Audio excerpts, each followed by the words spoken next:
Warning, this podcast may cause excessive dad jokes, sudden bursts of motivation, and the irresistible urge to high-five yourself.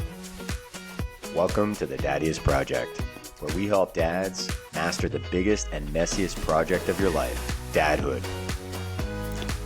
I'm Scott Batcher, recovering perfectionist, dad of one teenage girl, and a guy who once didn't sleep for 6 months straight. And I'm Evan Hill, professional chaos coordinator, dad of 3 teenagers, and living proof that duct tape can fix a sippy cup temporarily. Each week, we'll hit you with real talk, dad hacks, and the kind of inspiration that doesn't require matching socks. Ready to level up? Let's build this dad life together. Yo, Dad, what's up? Good, I'm good. You? Yeah, good.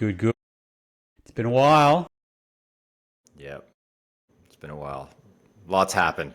Yeah. Mm-hmm. For me, lots, but nothing. One of those things, people ask That's me all not the time, true. Hey, man. That's not true. No, That's not true. You're right. You had a big thing happen. Yeah, lots of stuff going on. Lots of good Huge stuff. move. P4. Huge P4 move. Huge P4 move. Yep. Yeah. Check out the book so you know what we're talking about. We're talking a code right now. Only Daddius code. If you know, you know. And if you don't, you probably don't care. Yeah. Yeah, it's, okay, so Scott called me up or messaged me. He's like, hey, I need to talk. And one of my favorite things about being alive is seeing my friends win. I'm seeing my friends do well. The conversation we were having was, it was a good problem to have. And yeah, to be there, to be able to talk it through and bounce ideas off each other and different, ways about going about it. This is what Daddius is all about. It's about working together, and having mates to talk to. And, in this particular case, he called on me, which felt good. So thank you for, trusting me and giving you that feedback and so on. But yeah. Yeah, it was a decision that I all good. No matter what happened, it was all good. It was a first world problem, 100%. P4's prosperity, so it was in the realm of a money thing. And maybe one day we'll get into the nitty gritty and how I came up with the decision, but that's not sort of today's topic, so we won't go down that route. But I think the cool thing was, like I said, it was very muddy for me. I was like, do I go this way? Do I go that way? And it was pretty clear cut, one A or B, choose. And I was like, oh, but A has this many good things and B has this many good things. And then after a chat with Ev, which took a while, but it was a good chat. It was clear as day which one to do. So there was no mud, there was no shit there anymore. So it just goes to show that a different perspective can make all the difference in the world. And it was a pretty, essentially life-changing decision. So it was fantastic, and I'm grateful. So thanks for that, Dad. Hey, man. Happy to be here. Happy to be alive. That's Happy right. to be alive. Yeah, and then on my side, a big trip was away to Europe for 6 weeks and then to Canada for 2 weeks. Wanted to take the kids there. Our 2 oldest are finishing up school after this year, and the whole idea is that they go to Europe and go to school. And so they found my son wants to go to chiropractic college and found a great place, and my daughter, my oldest, wants to go to a dance program, found a great school in Spain. So they're both, going to end up in Spain eventually. So, it was a huge win in that aspect. Learned a lot about the different countries, Spain, Italy, France, the differences, the similarities. Got robbed in Rome of everything that we had. We made an error. It was just a moment of Blair. Yeah, just kind of all the wheels fell off, both parents just not being, I don't even know, just not paying attention to the level that we should have been, making the right decisions, and we paid for it. Mm. So yeah, that was a big error. On our way out of Rome, we'd stopped off at a small mall, which I'd been to before. I had seen security guards there. We had all our stuff in our car, and I was like, okay, we're just going to go in. And came out. When we came out, the window was smashed, and literally every single piece of luggage that we had, with everything except like the clothes that we had on, and our credit cards were gone. That threw a No, little no, bit of that's a not quite curveball. true. That's not quite true. Not There, quite true. There was a little bag I was told about that had a couple yeah, of things in it. Yeah. yeah. So that's a funny story. I know. That's why. so, so I'm like, the whole family is like, Dad is the worst dressed out of the family. He's the one that needs the clothes the most, and so it was early on in the trip, and my two daughters. We found this store, and the clothes were good, and my two daughters were just like, Dad, try this on, Dad, try that on, and they were like really helping me get some new clothes. And I came out of there, and I had two bags full of clothes, and I've got this photo. We should actually put the photo up. And I got these two bags of clothes outside of the store, and I've got this huge smile on my face. I'm so happy because I hadn't like bought clothes for myself in quite a while, and especially that volume. And and so because I had all these clothes, I couldn't fit them in my suitcase anymore. So I took my old clothes out and put them in a white, kind of like a garbage bag, a thin white garbage bag. And I had that in the car still. I didn't throw them away. I just left them in the car. And lo and behold, the thieves didn't take that bag. That was the only clothes that we had as a family, was what was in that bag. So what ended up So, happening? so hold on before we go any further. Even the thieves were like, "Man, we don't need Oh, that shit." yeah, they're They like, opened it up. They definitely looked and they went, yeah, "This is a bunch of rubbish. Let's yeah, leave that. yeah. We can't sell this stuff. Like, we can't even give this stuff away. Can't even give it away." So it was a running joke because that night, like, nobody had a change of clothes. Everyone was wearing my clothes as PJs and so on. And so it was like a bunch of Evans walking around, and we were all dying laughing because we're like, we cannot get rid of these damn clothes. And that Yeah. sums up the trip to Europe. No. Yeah. But there was, we turned a lemon into lemonade, because shortly after that we did, after getting new rental car and getting things moving with new passports coming, stuff like that. We left Rome finally. We stayed there longer than we wanted to. We couldn't wait to get out of there. And anyways, we ended up having to replace all of our clothes. So all five of us got new wardrobes, and a great place to do it is in Italy. So that was a fun part. But yeah, glad to be back. But glad to be back in our home, and yeah, just excited to get back recording some podcasts with you. I got a new microphone, You look at that. We are video, Blue camera. Yeti brothers right now. He didn't know Yeah, what kind of microphone I had, and he no, just so happened to get the exact same one. yeah, Copycat. Yeah. yeah, Yeah, I and know we're you're just across trying the to be world. like So anyone Scotty. who thinks that I knew, I didn't know. Yeah. Just trying to be like Scotty. Yeah, it's all about Scott. And so, yeah, before you left, we were feverishly recording many, many episodes, just as the baseline, P1 through 6 episode on each, really get the baseline of what Daddius is down. But we really want to do more of this, which is podcasting on topical situations, things that are happening as we speak. And we've dropped the ball a little bit because this was, what, 4 days 2 weeks ago. ago? No, Four, no, 4 days. no, Yeah. no, Yes. no 4 days way. ago. Really? Yeah. Is it? I don't know. It's No, it's definitely more than 4 September days. 16th, 5. I think it was the 11th of September. September Was 11th. it? Again, I think it was September 11th. I think. Maybe it was the 10th, but not long ago. Yeah, Definitely not 2 weeks not long. ago. A week. Okay, a week. Yeah. Yeah. Just trying to It's- prove me it's- wrong. Yeah, feels like it. Life does that, doesn't it? Yeah, we're just, Life just goes. I can't believe it's September. yeah. Kids are back in school, at least in our system anyway, on Yeah. the west side. It's September to typically the end of June, right? So Our kids just Yes. went back to school. Yours is, I guess, mid-year, kind of. Mm, almost like finishes in December. So it's sort of like last quarter kind of thing. Yeah. And actually, this is Weird. interesting because if you haven't guessed already, we're going to talk about the assassination of Charlie Kirk in from the reference point of what we're really focused on, which is dadhood and Daddius, and so those schools that he would have been visiting would have just started, right? Because Right. he Yeah. was in Yeah. Utah. Because, Like right. schools are just getting Yes. going.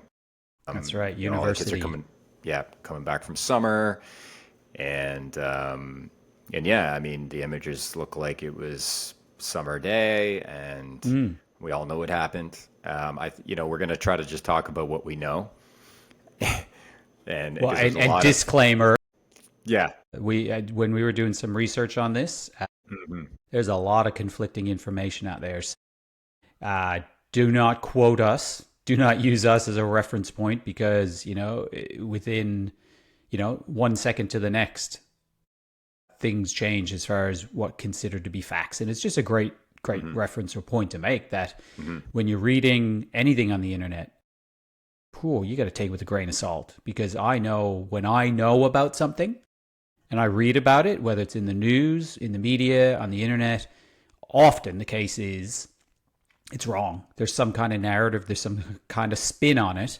And when it's usually wrong. So we're not looking at necessarily the facts of the case. We're going to be looking at it through the eyes of Daddius and the P6 of hmm Daddius yeah, and how cool the dude was. Like I never really knew anything about him. I saw a couple little posts on Facebook here and there about the guy doing like arguments and arguments, what are they? Debates with base, yeah, college students and things like hmm that.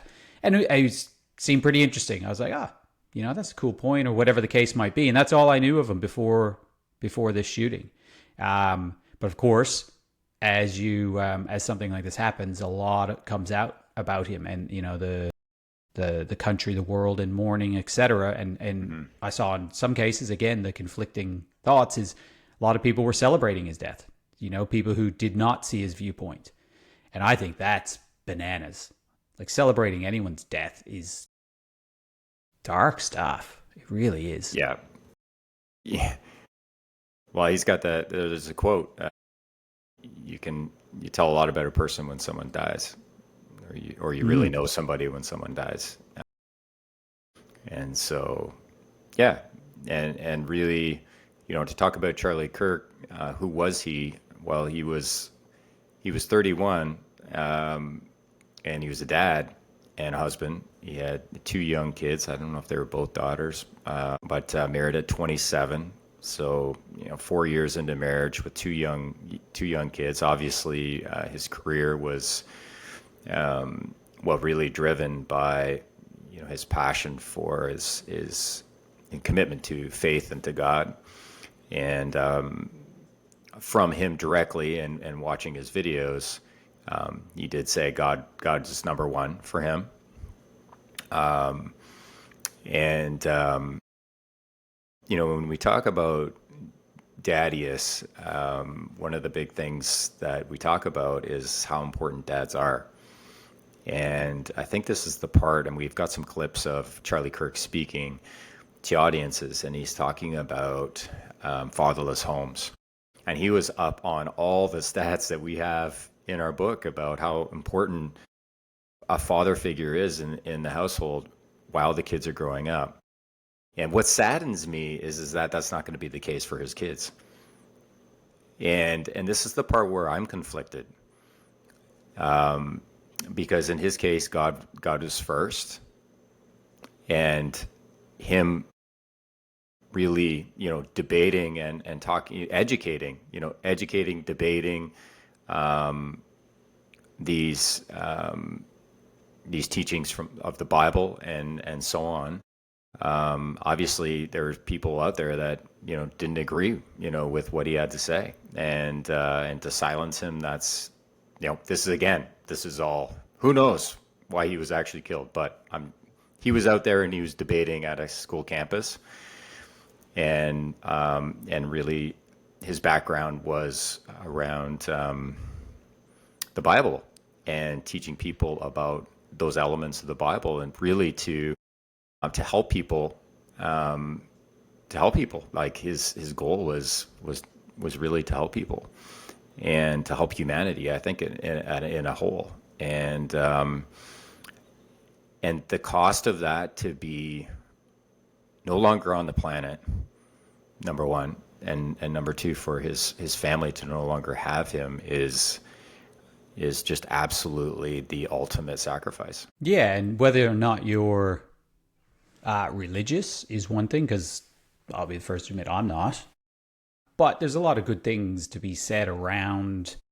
Well, there's a lot of bad too, I guess. But like the concept of, from his perspective, around fatherhood and how vital that is. Like, it was one of his main platforms, I believe, was looking at fatherlessness and the horrific stats when fathers are not around, right? So essentially, the couple of clips that you sent through that I saw around, it was specifically talking around the black population and how, he was saying how the crime was significantly higher and what was the difference.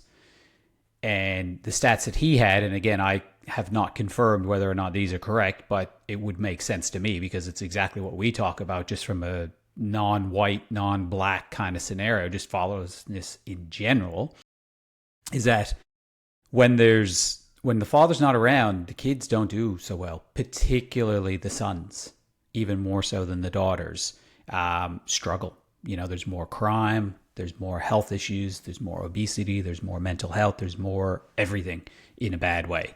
From a girl point of view, more early age pregnancy, more skipping school, more, everything. Basically, when dad's not there, when dad's not there, the kids don't do as well. And that's where we look at this from our perspective to go, I think in all reality, our target market is not really people who have already left the home, right? Like if you're a dad and you're gone, you're probably not going to listen to something like this. So we have the opposite perspective of, look at the stats to see how important you are as a dad, right? If you're a dad that's struggling, you're there still with the kids or still want to be with the kids, but you're struggling and thinking to yourself, is it worth it? It absolutely is worth it. If you're a dad that's already gone, decided you don't want to be a part of your kid's life, then you're probably not listening to a podcast like this, right? So, you know what I mean? So we're talking to the dads out there who either are struggling and questioning, or who are already there, totally committed, but just want better, want more, right? And that's really what P6 is all about. Because if you're not there, number one, no doubt about it, your kids are going to be worse off. But if you are there, then there are ways to be better. Mm-hmm. And that's what we're here to do, and really grow ourselves. Because, as we've said before, we are not Daddius. We strive to be, and never will be Daddius, because he's the perfect mythical dad. But being there is key. And that's the unfortunate part, like you said, is he, through talking about all of this, has become a statistic himself. Because fatherlessness can be a choice, but for him it wasn't a choice. It was a choice thrust upon him. Yeah. There's no replacing Charlie Kirk, for those kids.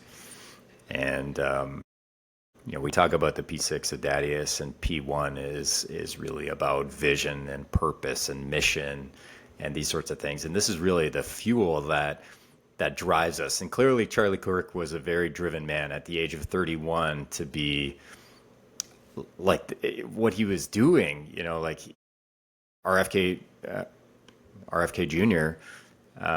Credits Charlie Kirk for the coming together of Donald Trump and RFK Jr. So like that's a pretty substantial impact that he had. That was his thing that he made happen. And people have been saying like this guy was on his way to becoming a future president of the United States. And like that's That's pretty incredible. And so clearly he was very driven on from the P1. He really had clarity, and it inspires me.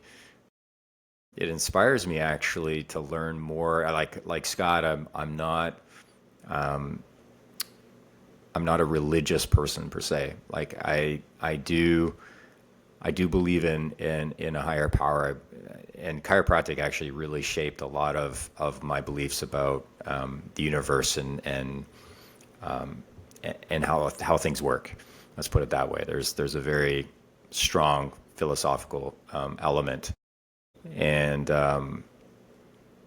to hear and because I've just been really interested in listening to Charlie Kirk and what he had to say, and hearing how important the family unit was to him, and really that was coming through through his what he's learned, through the Bible, and to be so behind a strong family unit being of utmost importance, and that's the goal, and that's Daddius. Charlie Kirk was Daddius, like a Daddius dad. Like we're Daddius dads. We're not Daddius. Like Charlie What are you Kirk trying to wasn't. say, Ev? Charlie Kirk wasn't Jesus, but he has like you know what I mean. Or maybe he was Jesus. I don't know. But like, Whoa! All right, let's see that go out to socials and see what happens. Yeah. Charlie Kirk was Jesus reincarnated. Yeah. No, we're not saying that.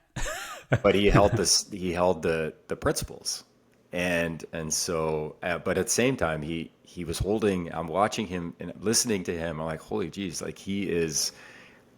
There's just so much elements of him that is what Daddius is about, and I'm really proud of that, because I do see, like, I've been watching a lot of videos about the impact, the positive impact that he had made on a lot of people, and so yeah, I think really like the main thing for me is I'm just really sad that, and the point of discussion I think for me is also like, sometimes I think as men we can become, as dads, we can become so focused on our vision and our mission and those sorts of things that P1, and this is usually not the case. This is usually, I think he was an outlier in this category. I think that his vision and his dedication to his mission was so strong that I think perhaps in a way, like, you just kind of like, we had a lapse of not, thinking that, hey, we could be robbed in this mall. We had this moment where we're just like, no, it's safe, it's fine. Like, I've been here before. It's cool. But when our vision costs, or that we're so focused on the one that we're not really looking at the other ones as much. And yeah, like, I'm just like, why with the man, I guess the part that bothers me about what happened was the guy was high profile. The guy was high profile, but there was like very little security measures. It just didn't correlate. It just didn't correlate to a guy at that level who's debating people, and a lot of people don't do well with debating. A lot of people don't do well with feeling like they lost the debate. A lot of people don't do well with that.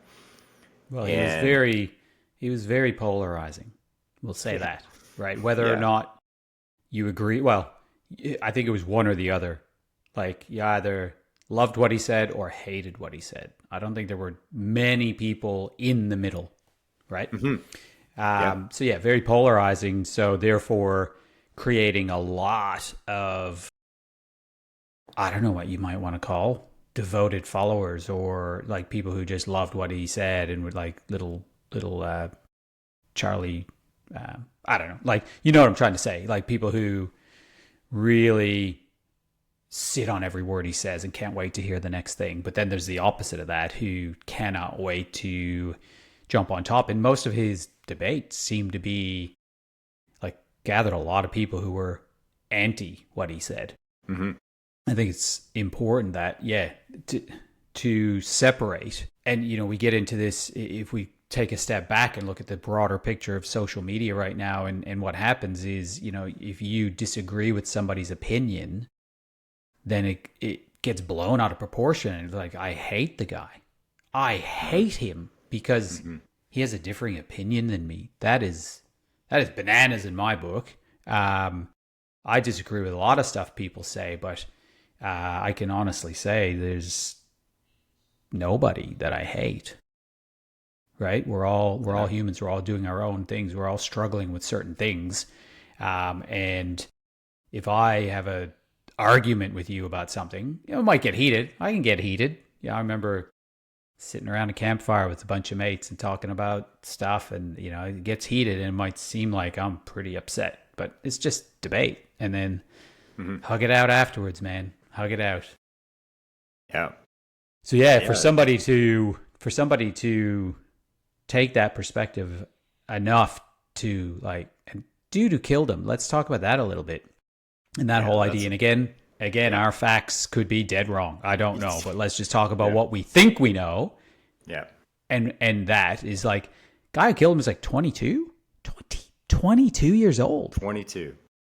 That is crazy stuff. How could a 22-year-old get to the point where they're so whatever? And again, this could be political. There's so many conspiracy theories as to who did this. The government did this. Who knows what. But to convince a 22-year-old, even if it was by some higher power, to actually go and kill somebody, crazy stuff.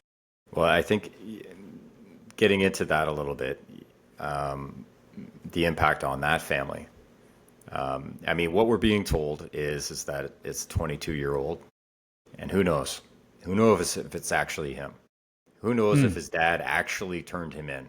That's what they're saying. They're saying that he was able to get a confession out of his son, and then he held his son until the authorities could come and take his son. And obviously, and we know some facts about the father of Tyler Robinson, is that his father was in the service, and we're also hearing reports that they were more of a conservative Christian family, and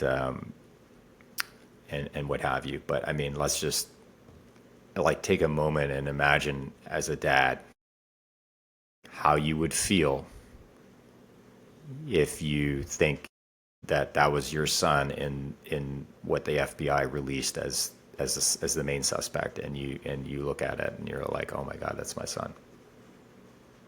How would you feel in that moment? What would you do? Well, first,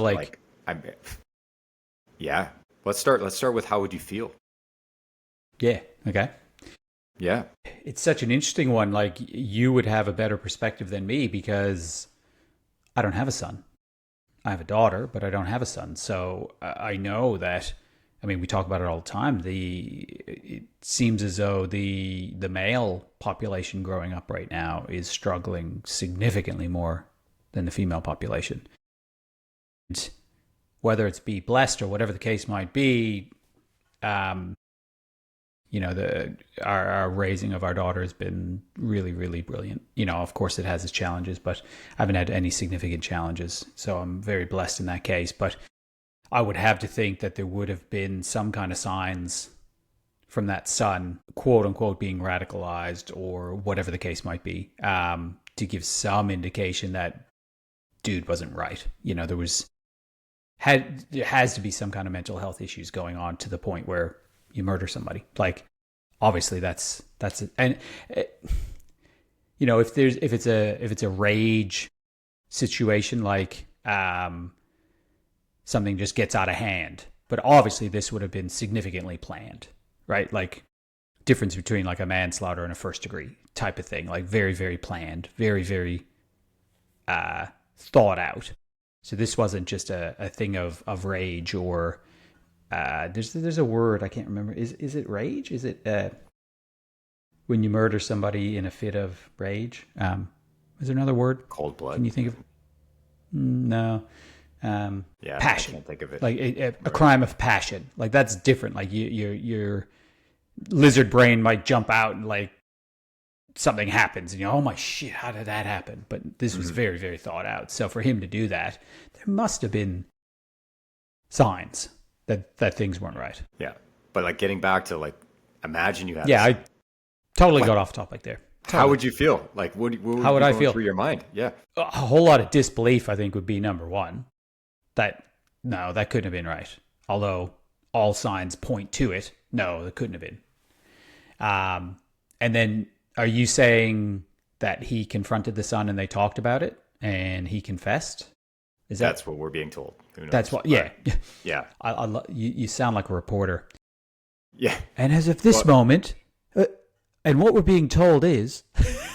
It might not even be him. Who knows? You know, we don't even know. Right. But we do know, we are being told that this is what happened between the father and the son. And in this moment, he's a prime suspect. And everyone believes that it's him, including his dad, from what we know. And just the idea of being in that space, I'll tell you how I would feel. I'd feel like a failure. I'd feel like a failure. I'd feel like a failure, like completely, like not, 100%. It doesn't matter what I do in my job. Like, and actually Charlie Kirk talks about this. He's like, the best thing in the world was his daughter running up to him. This is him in a video talking about this. The best thing in the world for him was being a dad. And when he got home, his daughter running to him and grabbing on his leg and saying, "Daddy." He said that beat everything.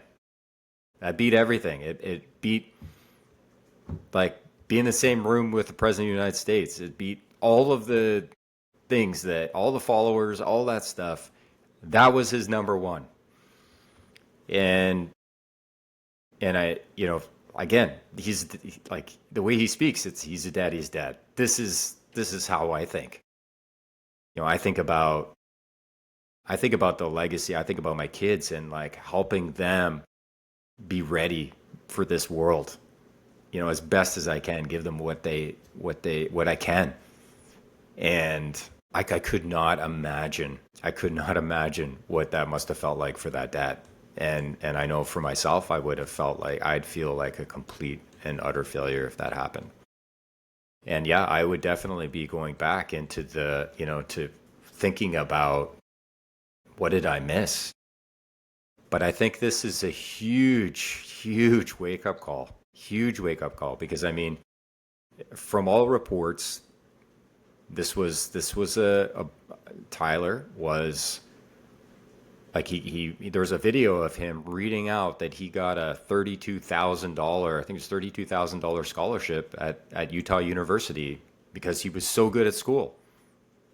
Like, he was clearly doing well from that perspective. And so with that, like, there's got to be some level of discipline involved in him, studying and doing these things. And like, they took trips as a family and they did all that stuff. Did you say the family was like a Christian family? Being told that, yes, that they were were being told. Christian. Yes, reporter Ev, thank you for clarifying. We're being told more that. on the conservative side. Christian. Conservative, that's the word you used. Yeah, because conservative. Isn't that kind of what Charlie's perspective was? Yes.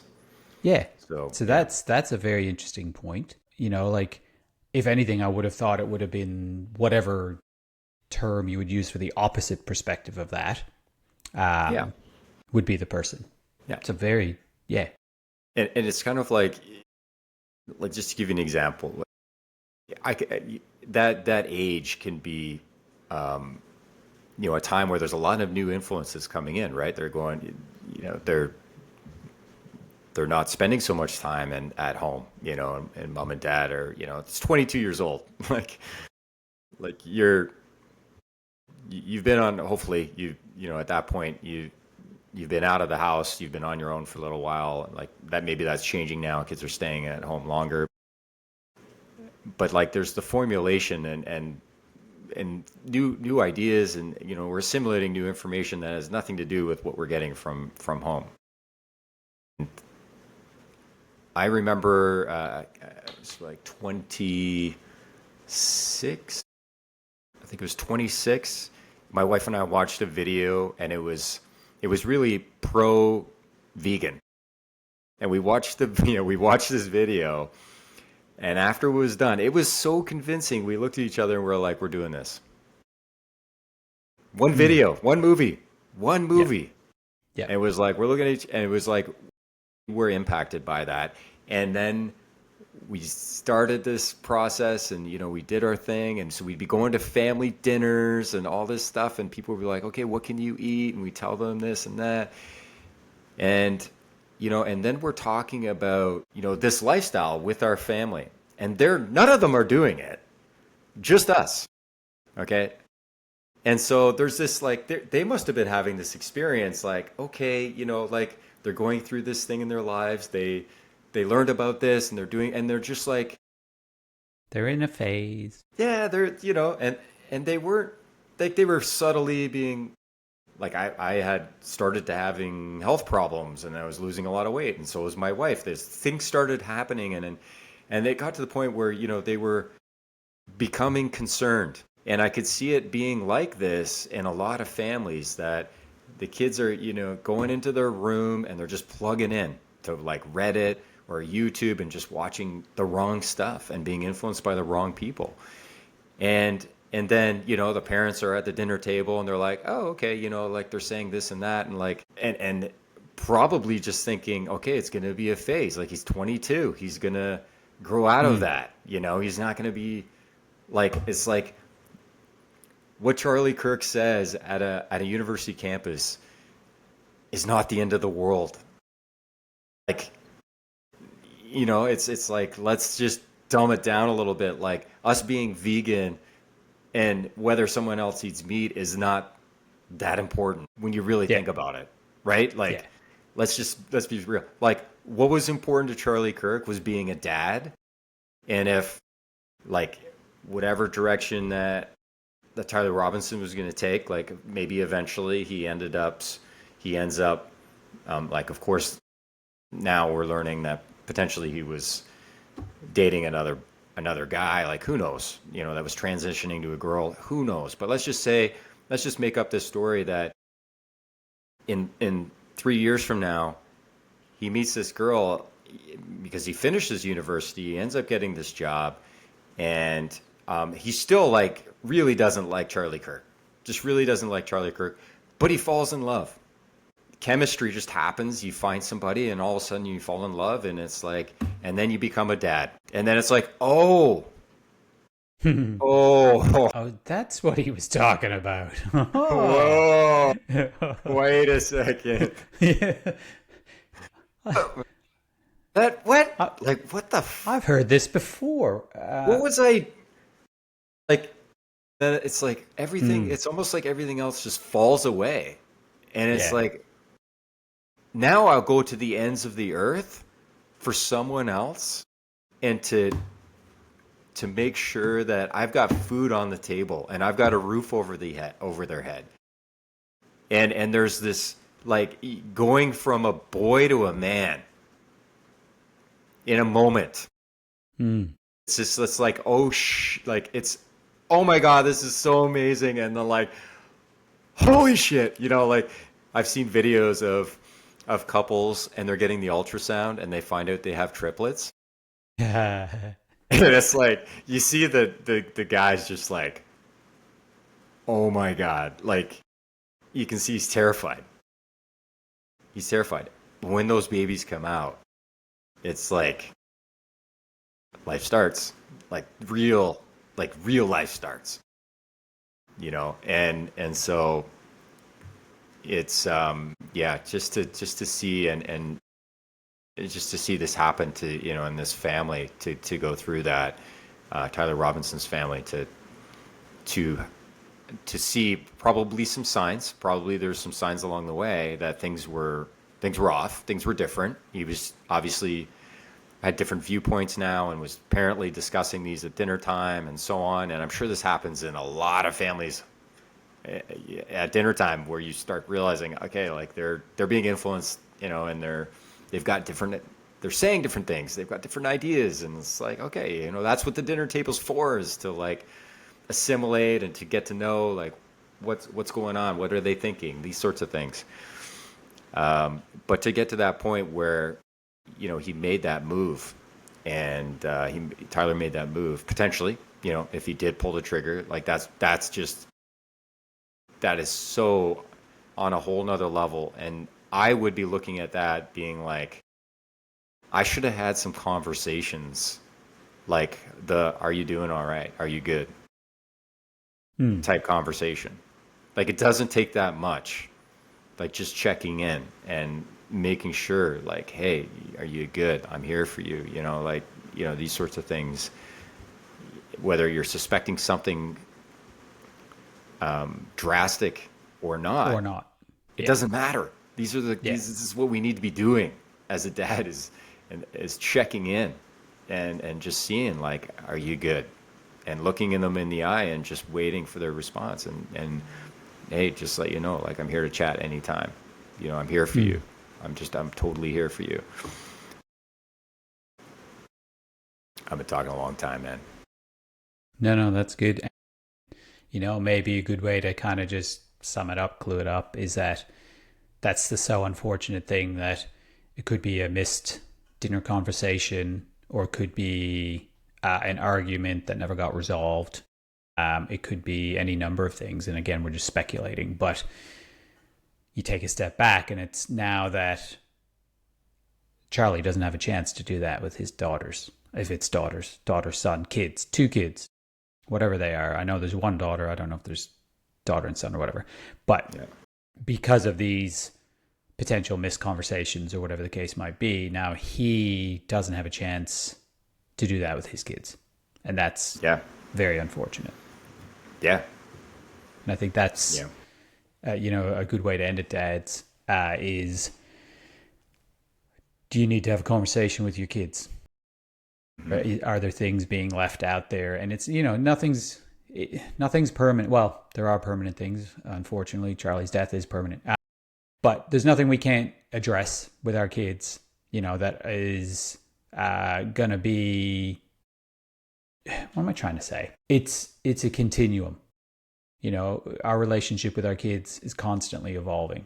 And as our kids get older, both of us are going through that now with kids who are getting older and are having a lot more of their own perspectives and viewpoints and lives. And that doesn't mean we still can't be a huge influence on them and still have a lot of impact. Not even from a, you should do this, but a, hey, what's really going on here? Hey, are you okay? Because I've got your back.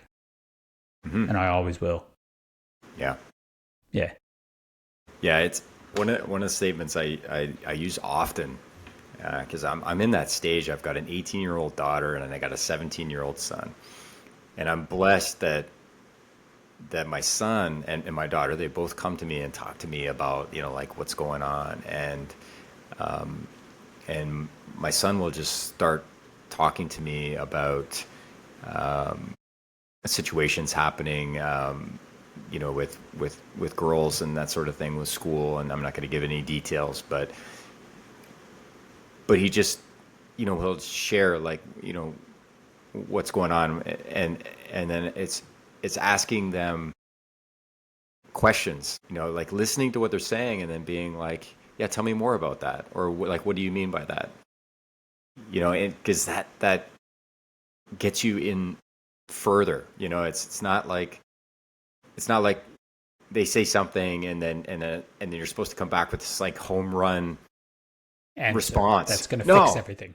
No, yeah, that's not how this works. It's helping them. Like coaching is really about pulling the answers out of the person rather than giving them the answers. Yeah. Like, why do you feel that way? Why do you like? What is it that has you say that? Asking them how they felt about something, These are great questions to get dialogue happening. I think a lot of dads struggle in this area of at a certain point where it could be at early stages just having dialogue, with their kids, and it could be like, "How was school today?" And then it's like, "Good," and it just ends there, and it's like, "Tell me a bit about like what's going on with." It's a different question, Yeah, questions that I break down instead of "How was your day?" was, "What was your favorite class today?" Or what? And then what was it about that class? Yeah, what was your least favorite class today? Or who'd you sit with at lunch today? Questions like that. They can't say fine. That's not an answer to who'd you sit with at school today? Fine. Yeah. No, who'd you play with today? Can't do it. What'd you do? How did that go? Yeah. What happened? Definitely. I think this is, what happened. It's tragic. I'm sad. I'm really sad for the kids and Erica, the wife, that they lost Charlie, and I'm really sad too for if it happens to be Tyler that did it. Really sad for his family and what they must be going through. There's both sides. It's just really extraordinarily tragic. It's extraordinarily tragic what happened, but I think at the same time,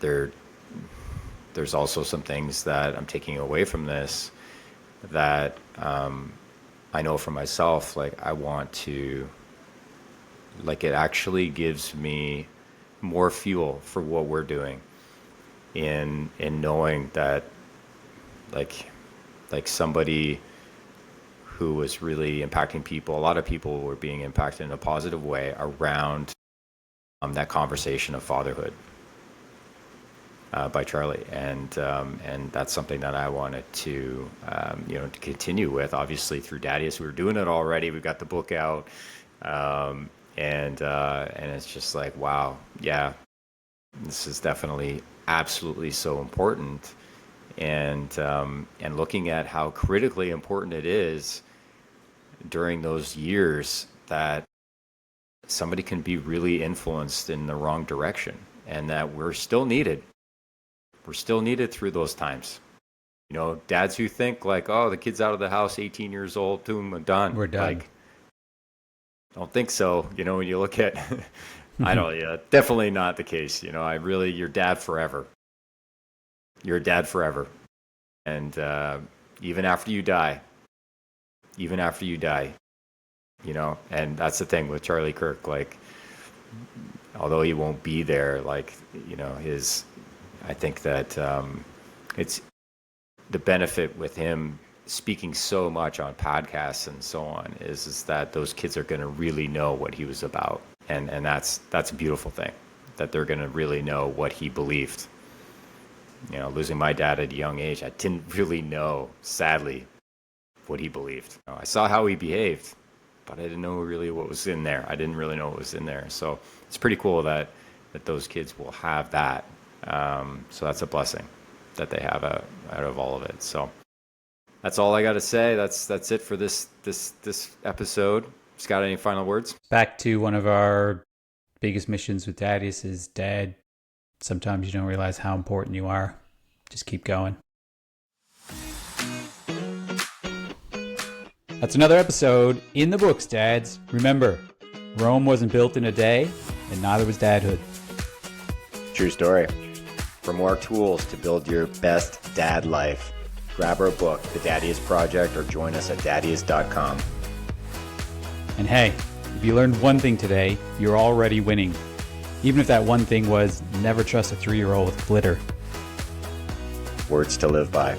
Now go forth and dad like a pro.